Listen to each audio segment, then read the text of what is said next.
the Chiefs finally solved their left tackle situation. I guess we're going to discuss that if we did solve it. Well, the Chiefs have signed Jaylon Moore, left tackle from the San Francisco 49ers, to a 2-year, $30 million deal, including $21.24 million guaranteed at signing.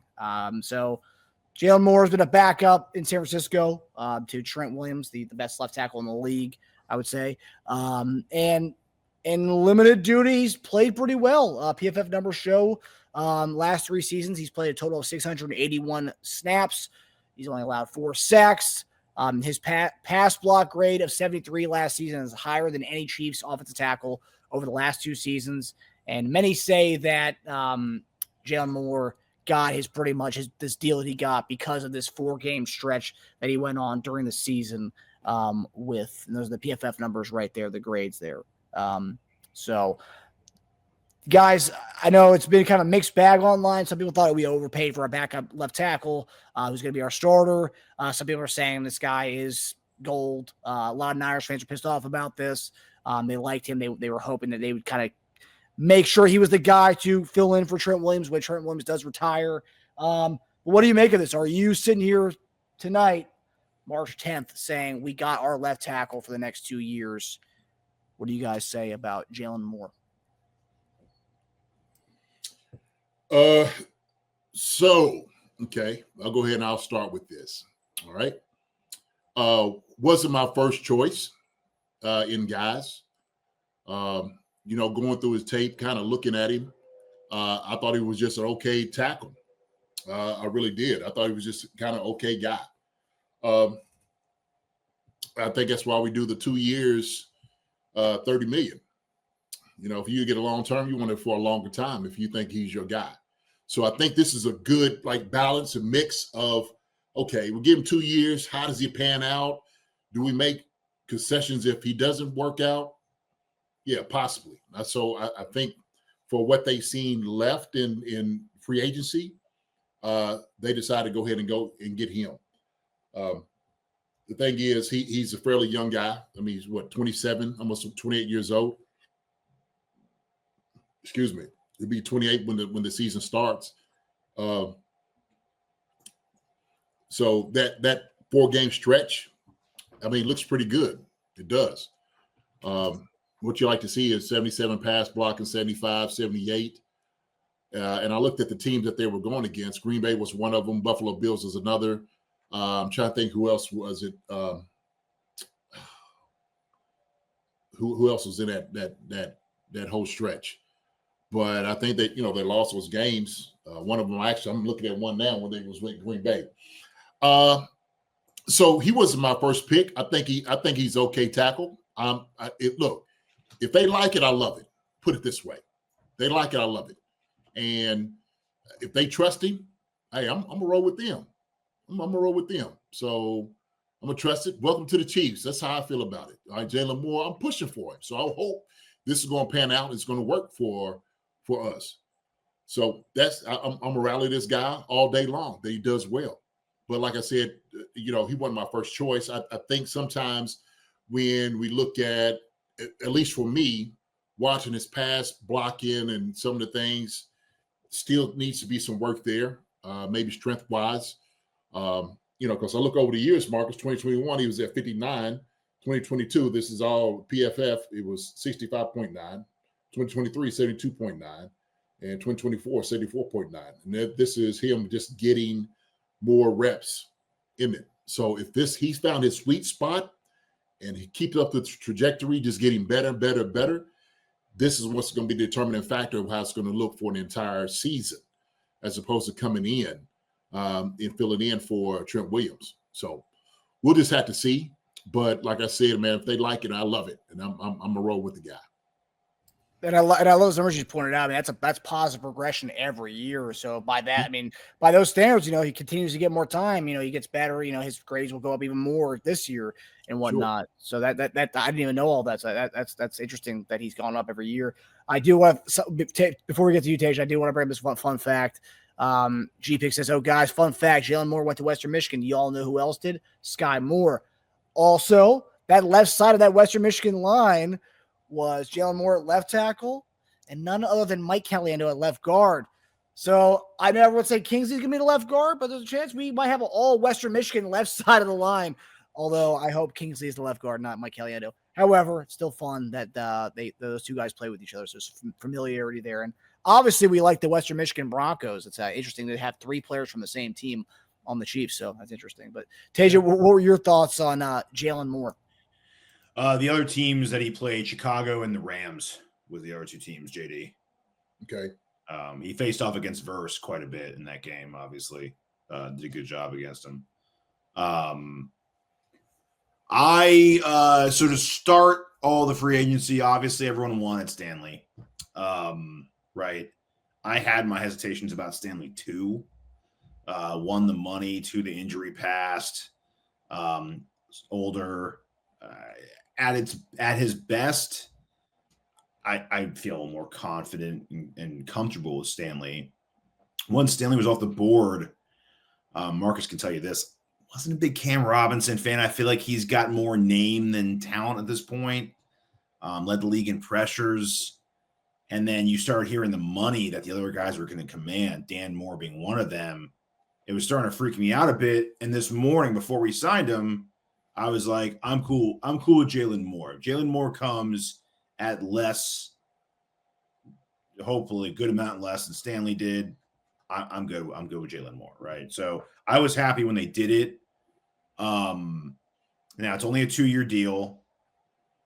So the numbers and clips I saw, I liked, especially in Trent Williams' absence. I really liked reading, even before we got him, I started reading Niners because the rumors started coming out about Jaylon Moore and Dan Moore going to get sizable contracts. I started reading a lot of the Niners threads, like fan threads. You learn a lot about a team's, especially I feel like when a guy's about to go, that's when fans start turning on him.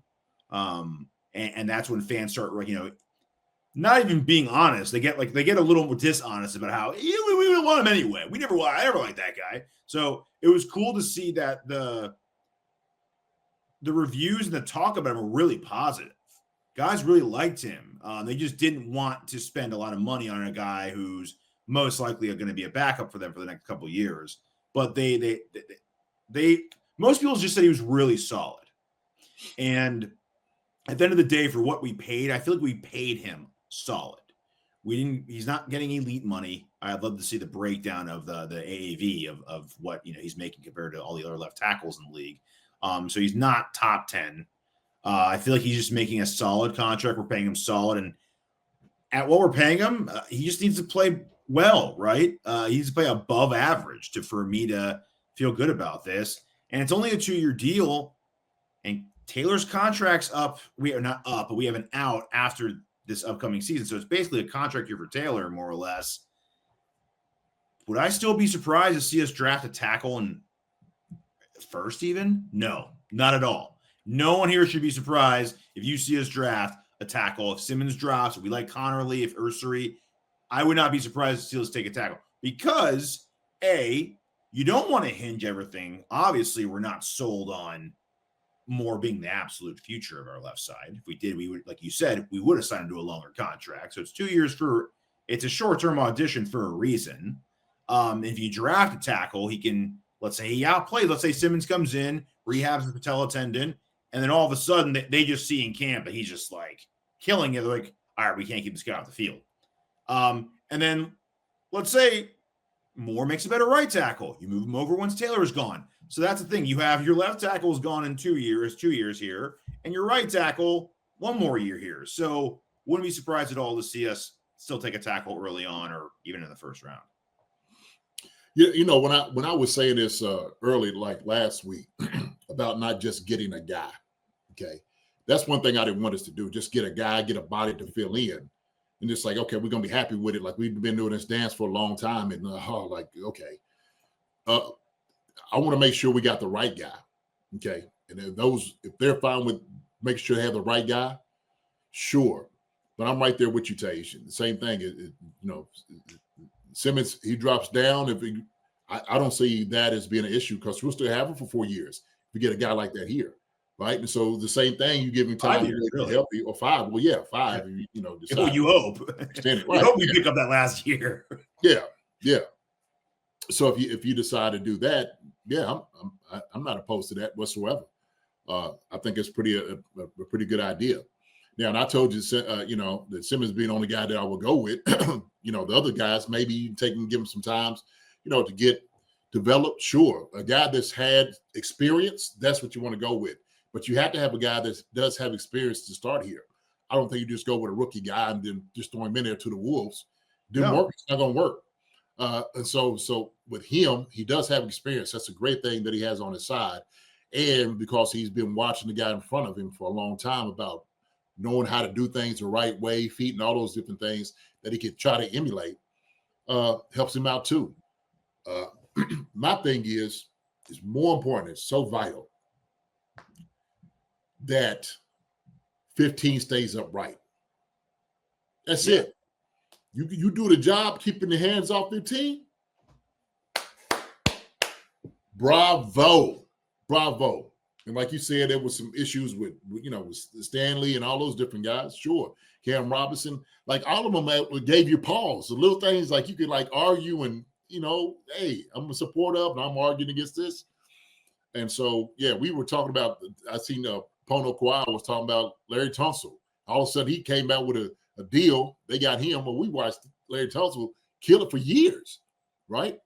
I mean, that joke was a wall. He's like, man, how come we didn't get that guy? But it's like we got the guy that they were okay with, that they were willing to sign for that amount of money. And that's important. The important part is, that the price was right for them. They didn't want to do any more. And I think Stanley and those guys, they weren't willing to give him $20 million. They weren't trying to do that. They wasn't. No. They was like, hey, no, we're not going to do that. So it comes with a compromise, I feel, for all of absolutely. it. Right. You don't want to. We couldn't even get a shot at Stanley, so I don't. That's even out of the question. But you look at the what. It's funny we signed this first, got everyone's reactions, and then Dan Moore's contract came out, and everyone was like, "Oh, actually, I love the Jaylon Moore contract. I love that because you know what? Here's the thing about Jaylon Moore in comparison to a Cam Robinson, right? I think we've seen Cam Robinson's best. I don't think he's gonna get that much better from here. What is he, like 30? I mean, he's not. I mean, come on now. Thing is, and he's been playing a lot too. Thing is, we haven't seen Jaylon Moore's best. We haven't seen that much at all. So what you've seen, small sample size, it's a leap of faith. And he can play better than what he did last year. Let's say he's better. Let's say at worst, he is what we saw for 4 games. Let's say at worst, he's a little worse than that. Still solid. And it still equals the money he got, right? Well, no, his grades are pretty good. I mean, he faced pretty good talent. I mean, Verse is no joke. No, but Buffalo has a good pass rush. They do. I mean, look, he graded better than any one of our left tackles for the past 2 years. That's enough for me. Yeah, but what is that saying, though? Like when we use the metric of it, it's like, well, what is – we're looking for somebody like high caliber. Oh, no. That's what we're looking for. So saying that he's better than what we had the last 2 years is okay. Well, what does that mean? Is it just a little bit better?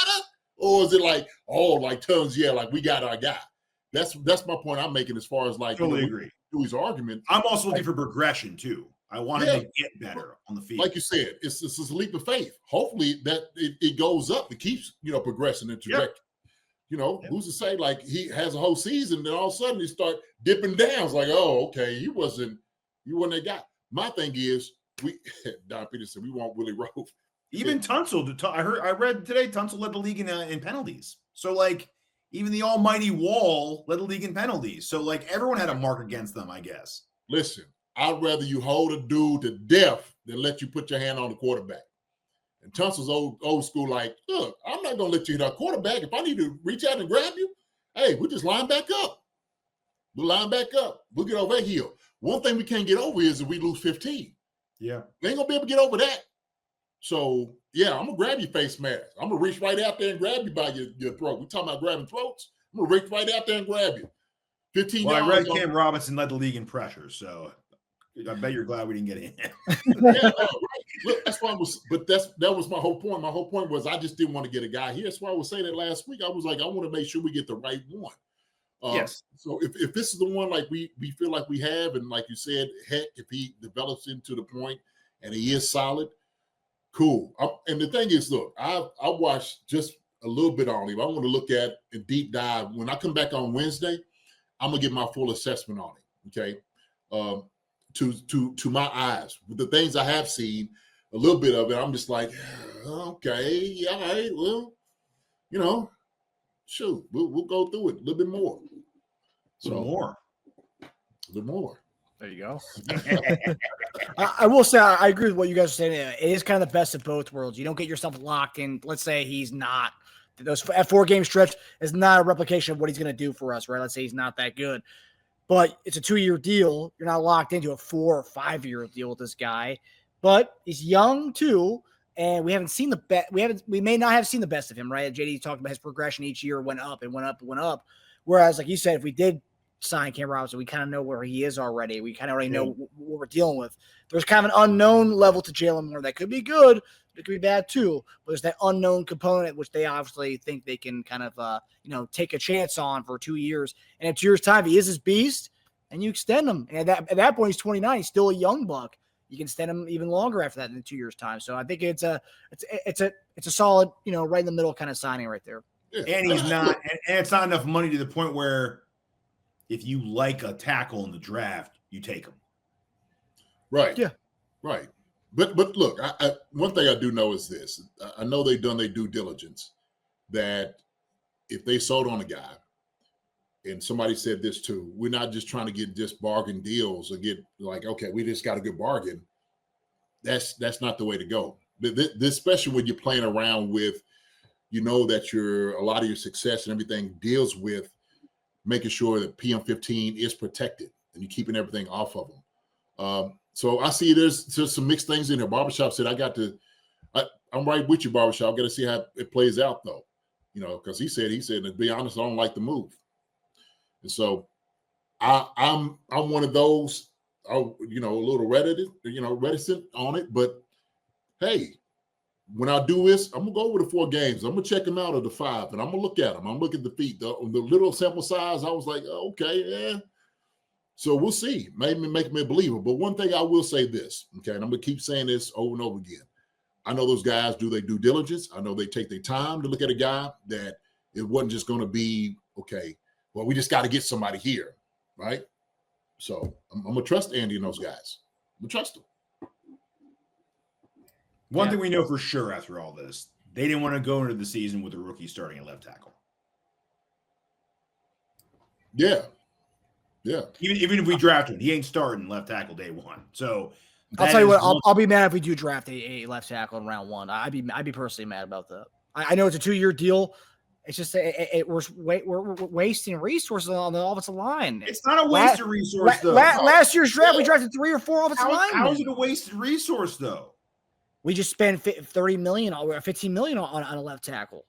Yeah, but so we're going to draft another guy too. And that goes to show you that if they decide to take one anyway, it means that's how they feel about that dude, that he's going to be that dude eventually. And the end game is find that dude, because Taylor's probably gone in the offseason.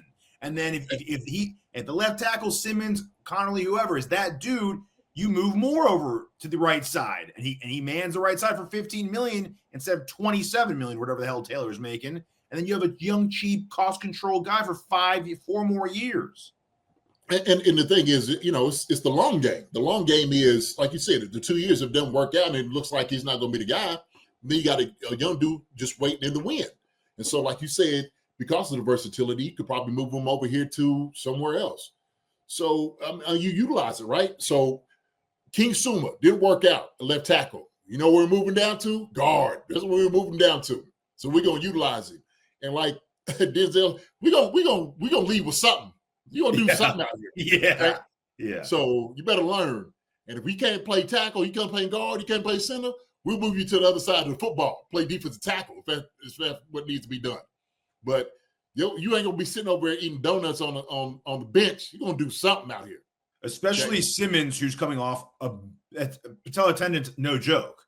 It can take longer to heal from than an ACL sometimes. So you wouldn't, even if you do think he's that dude, you're not going to rush him back anyway and have him get hurt again. No. Right. Yeah.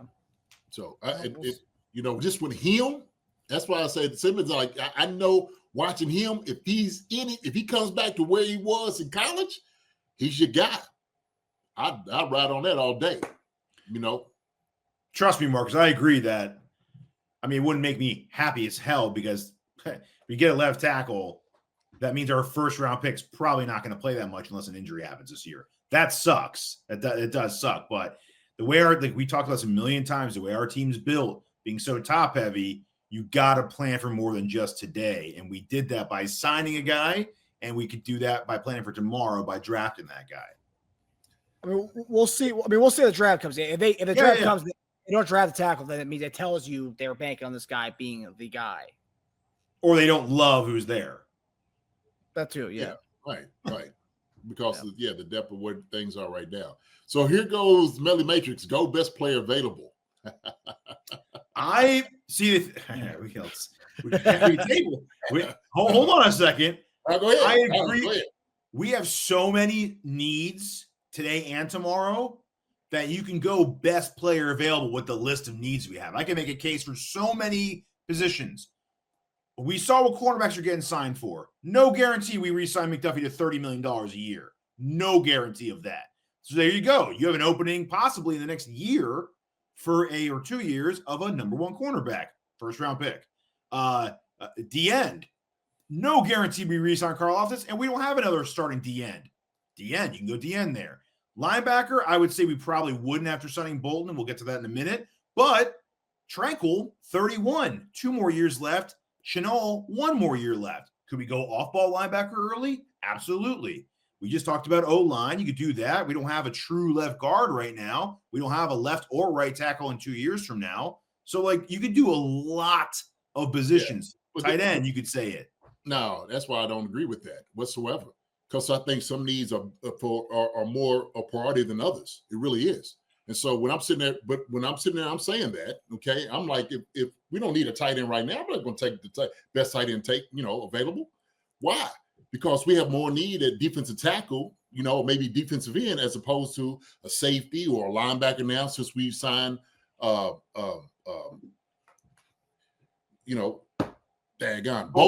Yeah. And so there's some needs we just don't you don't have to necessarily address that immediately. So if you have the best linebacker sitting there, you don't have to take him. Why? Because we have a guy that we want. So I think our need has to go to exactly what especially our scheme is desiring. Because I don't care who you have as a linebacker. If you have somebody up front and can't get no pressure on him, it's the same thing going against a corner. Well, then your corner that you're getting, you're going to get burned all day. Why? Because he has to cover all day. Why? Because we don't have pressure on the quarterback.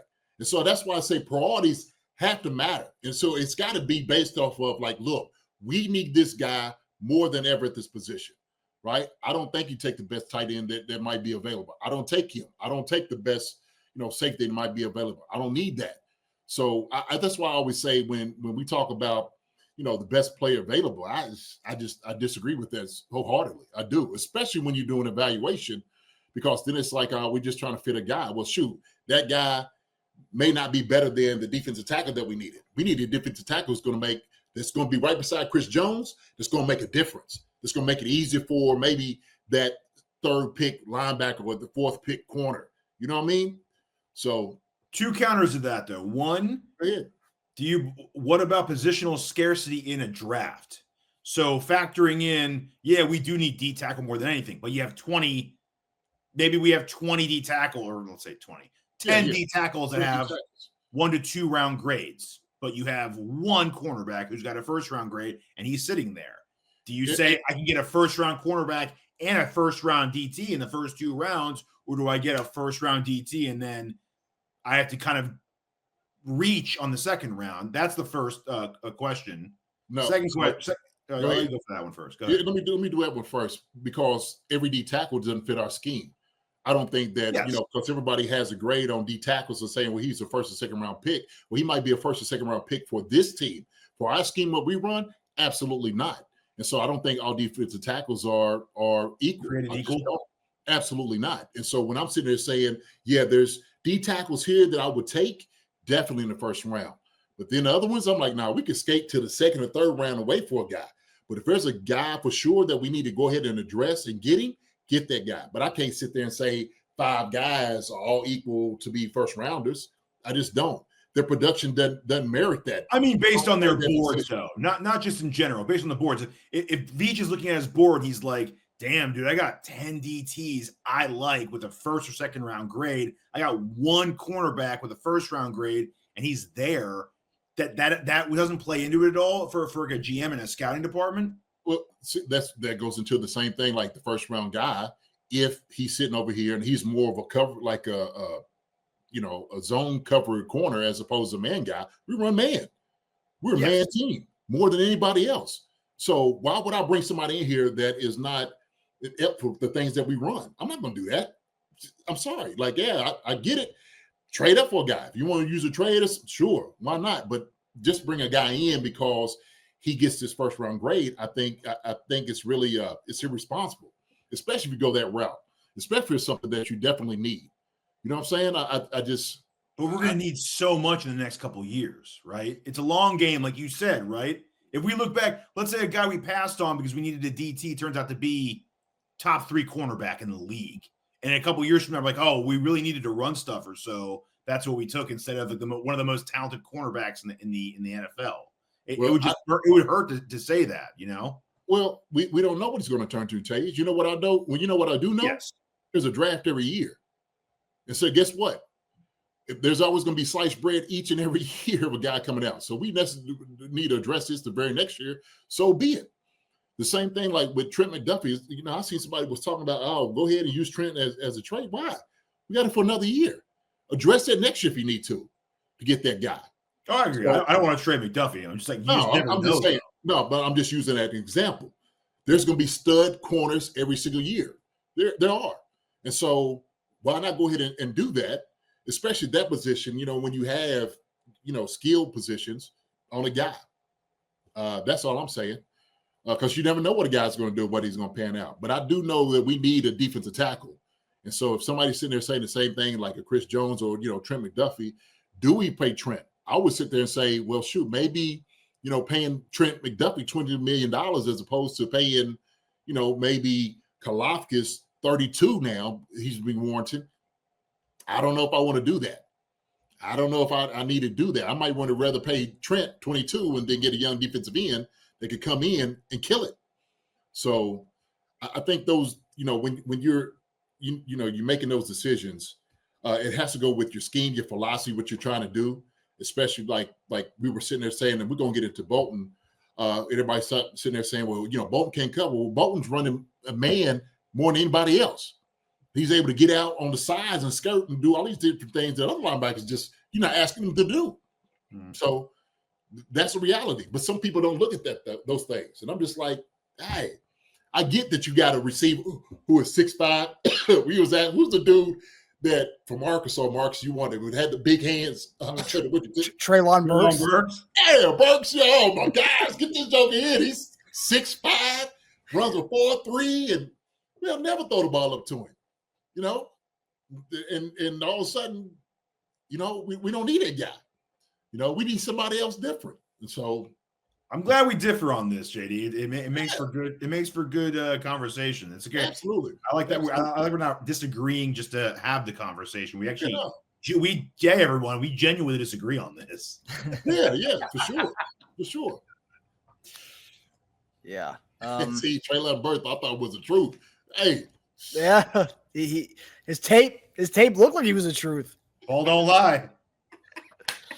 It's also too, you can't really judge what's going on in Tennessee and you know what he's kind of been dealing with over there. Poor quarterback play. He had some injuries.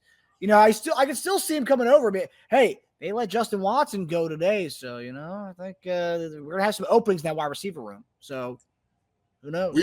We've been trying to get Justin Ross on the field. How long? Everybody been talking about him, right? His next thing, and Justin Ross season and stuff. I'm like, look, man, we need to cut that out. Let the guy just make the squad. If he gets out on the field, I'm gonna cheer for him, okay? But you know, apparently they don't love him. You know what I mean? They love him enough to keep him around, though, which has got a lot of us. He's just not that into you. Listen, look, don't just keep me around, okay? Let me be your guy. I'm going to be your best man. Let me be the guy, okay? Keeping somebody around just to stand me, I don't know. I'm a side piece. Right. Either love me or let me go. That's how I feel. No. Reed texts him late at night before the game. Are you up? That kind of, he just wants to. Yeah. You ready to run tomorrow? You ready to run? And then he gets the inactive right before the game. He doesn't dress, poor guy. Yeah. But yeah, we still got a lot of rosters in the chat. Chiefs fan 211 right there, and Melly Matrix still. I still think there's a chance we see Ross. Now that Watson's gone, there's a chance we may actually see him get some playing time this year. Who knows? We'll see. Another position I would not be surprised to see us take in the first 3 rounds: wide receiver. Hi, everybody. Thanks for watching. Subscribe here to get the latest from the show. Also, be sure to check out the best clips from Chief Concerns. And if you prefer to listen to the show, subscribe and follow us on Apple Podcasts, Spotify, and anywhere else you get your podcasts.